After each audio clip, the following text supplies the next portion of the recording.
कहाँ मरोगे, कैसे मरोगे। पहले से लिखा है कि आप चाहे जितना पढ़े लिखे हो तुम्हें सफलता नहीं मिलेगी। ये पहले से हमारे पूर्व कर्म, हानि लाभ जीवन मरण जस अपजस, ये पहले से लिखा है। अब हम जो नवीन कर्म कर रहे हैं ये लिखा पढ़ी का नहीं है, ये विवेक और अविवेक का है, अज्ञान और ज्ञान का है। तो आप कबीरदास जी हैं? नहीं। फिर कबीरदास जी ने तो कहा कि अगर काशी में मरने से मुक्ति मिलती है, मैं मगहर में जाकर मरूंगा जहां मरने से नरक मिलता है। राम नाम मेरे रोम रोम में बसा हुआ है, मैं उसके प्रभाव से भगवान के धाम में जाऊंगा। आप विचार करके ध्यान दीजिए, अगर तुम कबीरदास जी की जैसी स्थिति प्राप्त किए होते तो तुम्हारा प्रश्न ही ना उठता। मनुष्य जीवन ही पूरा सबका तनाव भरा जीवन, कामनाएं, समस्याएं, चिंताएं, ऐसी आवश्यकताएं जो हमको तनाव में रखती है, चिंतापूर्ण रखती है, समस्याएं इतनी है। कोई ऐसा नहीं है व्यक्ति, मनुष्य शरीरधारी कोई ऐसा नहीं, अगर वो बचा है तो अपने चित्त को चित्तचोर भगवान में जो लगाए हैं वही चिंता, शोक, समस्या, इन सब से लड़ता हुआ आगे चला जाएगा। तो डरने की जरूरत नहीं, नाम जप करो, डट के नाम जप करो। नाम जप वैराग्य भी प्रदान कर देगा भोगों से। सब कुछ सार नाम है, जितना भजन करोगे उतने वैराग्यवान, ज्ञानवान, प्रेम सब कुछ प्राप्त हो जाएगा। खूब नाम जप करो।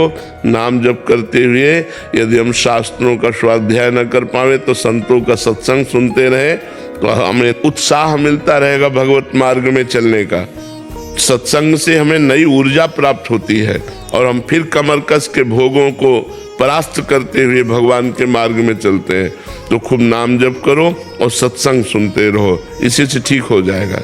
हम अपना परोपकार बंद नहीं करेंगे। तुम मारोगे तो भी हम तुम्हारा परोपकार करेंगे, तभी तो हमारी साधुता है, तभी तो हमारी अच्छाई है। जैसे आप अच्छाई कर रहे हो और लोग आपकी बुराई कर रहे हैं, तो बुराई करने की तो बात जाने दो, आप हमें मारोगे तो भी हम आपका अच्छा ही करेंगे, ये हमारी अच्छाई है। ये हमें अपने नियम को अपनाना है कि अगर हम बुराई करने वालों के संग में आकर उनके बुराई कर बैठे तो उन्हीं के जैसे तो हम हो गए। हम अपनी अच्छाई को दृढ़ रखेंगे कि आप हमें मारोगे भी तो भी हम भगवान से प्रार्थना करेंगे कि आप स्वस्थ रहो, आपकी बुद्धि ठीक रहे, आपको कभी कष्ट ना हो। तभी तो हमारी भक्ति सिद्ध होगी, तभी तो हम भक्त कहलाएंगे, तभी तो हम अच्छे कहलाएंगे। इसलिए उमा संत कह यही बड़ाई, करत मंद जो करे भलाई। आत्मा का कहीं निर्माण होता है? आत्मा तो स्वयं ब्रह्म है, वो किसी के द्वारा निर्मित थोड़ी है। निर्माण पांच भौतिक देह का होता है, निर्माण सूक्ष्म शरीर का होता है, निर्माण कारण शरीर का होता है, आत्मा का थोड़ी होता है। समझ पा रहे? आत्मा का निर्माण नहीं होता। आत्मा को जानते हो? कोई आवाज, ये सब प्राकृतिक है। तुम्हारी कान, तुम्हारे नेत्र, तुम्हारा नाक, तुम्हारा मुंह, तुम्हारा शरीर, ये पंचभूतों से बना है।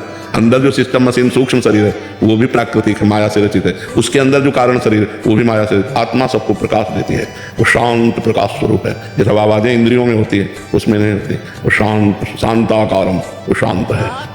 कौन ऐसा है जो नहीं चाहता संपत्तिवान मैं बनूं? भारत में पूछो, विश्व में पूछो, सबके अंदर यही कामना मैं संपत्तिवान बनूं।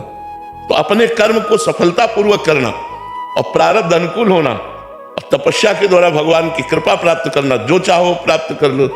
अब खाओगे मुर्गा मांस, पियोगे शराब, करोगे बेविचार और चाहोगे सर्वश्रेष्ठ धनी बनना तो कोई भी नहीं। पूर्व प्रारब्ध से आज धनी हो, अगर आज होश में नहीं रहोगे तो कल सुअर कुत्ता तुम्हें बनना पड़ेगा। हम ही लोग हैं, हम ही लोग हैं और कोई नहीं है। ये मत समझो कि उनकी कोई प्रजाति अलग है, नहीं। हमारे कर्म बिगड़ जाते हैं तो हम नीच योनियों में जाते हैं और कर्म बन जाता है तो हम उच्च योनियों में जाते हैं। तो अच्छे कर्म करो, भगवान का नाम जप करो और दूसरों की सेवा करो, तो इसी प्रवाह से आप आगे चलकर धनी बन जाओगे। आप सोचो, हर जीव अपनी प्राण रक्षा चाहता है।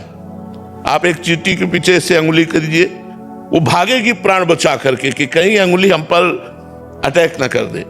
और आप भैंस को, बकरे को, मुर्गे को मान लो आप नहीं काटते लेकिन आप मांस लेते हैं तो आप हिस्सेदार हुए, आप उसके वध के हिस्सेदार हुए, आपको उसके वध करने का दंड मिलेगा।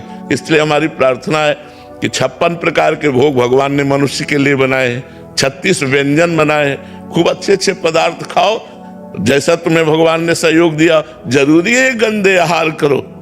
स्वभाव और कार्य ये अज्ञानी जीव देखता है, और कारण तत्व को विवेकी पुरुष देखता है।